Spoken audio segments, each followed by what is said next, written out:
Imagine the sky completely empty, no wings flapping, no distant clouds drifting down, no shadows passing overhead. Birds simply never existed. Nothing in nature ever took to the air. So this question has been stuck in my head.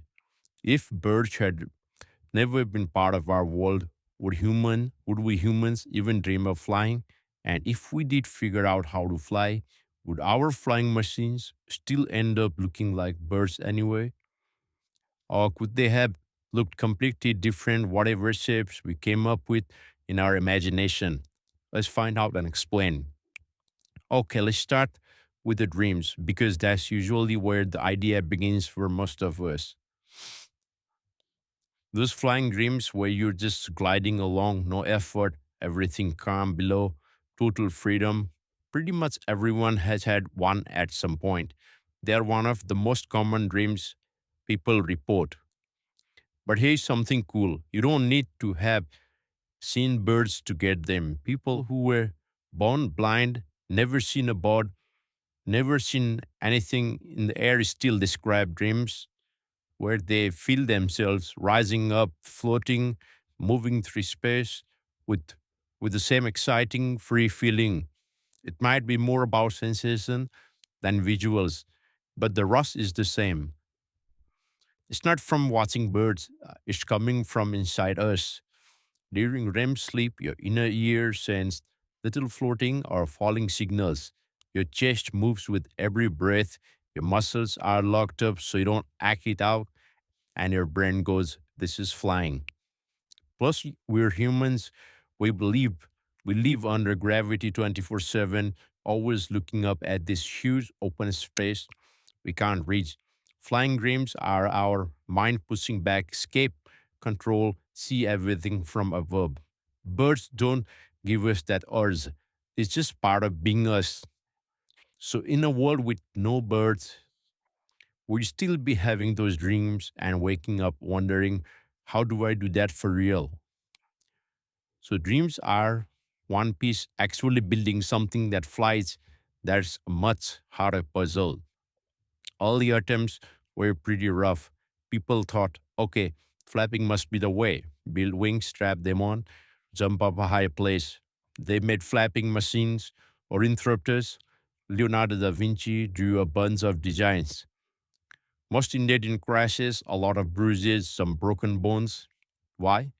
Birds are incredibly light, hollow bones, perfect feathers, huge flight muscles. They can flap and glide without getting exhausted fast. Humans are heavy. Our arms aren't built for that kind of nonstop power. And the bigger something is, the more ridiculous the energy needed becomes. Physics thing called square cube law. Power demand goes up way faster than strength. So for a long time, power flight felt impossible, like a cool myth, but not something we could actually do. Then people started thinking differently. Start trying to flap exactly, start figuring out what air does under a surface. That's when things started moving forward. And here's the part that really gets me. We finally did it, powered flight, not by flapping, but fixed wings, creating lift plus engines pushing forward.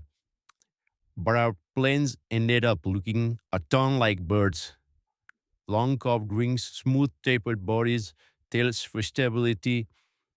Even those upturned wingtips on modern jets, that still feel they're doing basically the same thing bird wingtips do. And it gets even better. Different planes follow different shapes from different birds for different jobs. For raw speed and diving, like the peregrine falcon, the fastest animal on Earth, diving over 200 miles per hour. Fighters like the F-16 and F-35 have that sleek, pointed, swept wing shape to cut through air with minimal drag. Even the B-2 stealth bombers, smooth dive form was inspired by Falcon dives for speed and low visibility. For long range, efficiency and soaring thousands of miles with little effort, like the wandering albatross airliners, like the Boeing 787 or Airbus A350, have those super long, narrow wings to glide efficiently and save fuel. Airbus even tested albatross like flexible wingtips for gust, for heavy lift and stable soaring like eagles or hawks. Cargo planes or concept like Airbus bird of prey have broad wings and tails mimicking eagle structure for powerful lift and control. We match the bird's speciality to the plane's purpose, speed, endurance, lift, because physics favors those shapes.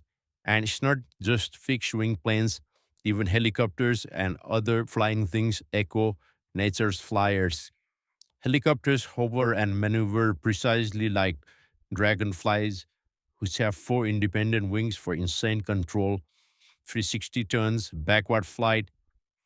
Early helicopter pioneers looked at insects for rotor independence and quick pitch changes. Helicopter autorotation, when the engine fails and the rotor spins passively to slow descent, works like maple tree shades that spin as they fall for long controlled glides. Tiny drones and micro air vehicles copy maple sheets directly for stable spinning descent.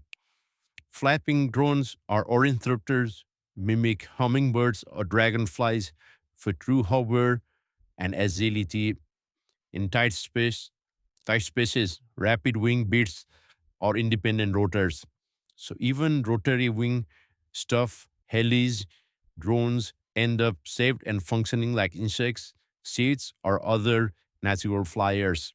Not always flapping, but using rotation, independent control, vortex lift, the same tricks nature uses for vertical flight or slow descent. We could have imagined anything, but physics keeps steering towards these solutions. Nature's flyers already cracked the code for efficient flight in air, birds for gliding, insects for hover, seeds for auto rotation. We rediscovered the same shapes and functions because rules are the same. So, yeah, we still dream of flying that comes from inside us, our sleep, our bodies, the urge to break free from gravity, and our flying machines, from planes to helicopters to drones, would still end up safe and working a lot like natural flyers because the air only rewards a few really good ways to do it. Next time you see a plane overhead or hear a helicopter, think about it. It's not just take, it's us stumbling onto designs that have been perfect for millions of years. Ever had a flying dream that felt so real you were bummed to wake up? Say it in the comments. I read them all. If this got you thinking, like it, subscribe for more of this kind of ideas, and I'll see you next time. Thanks for watching. Keep looking up.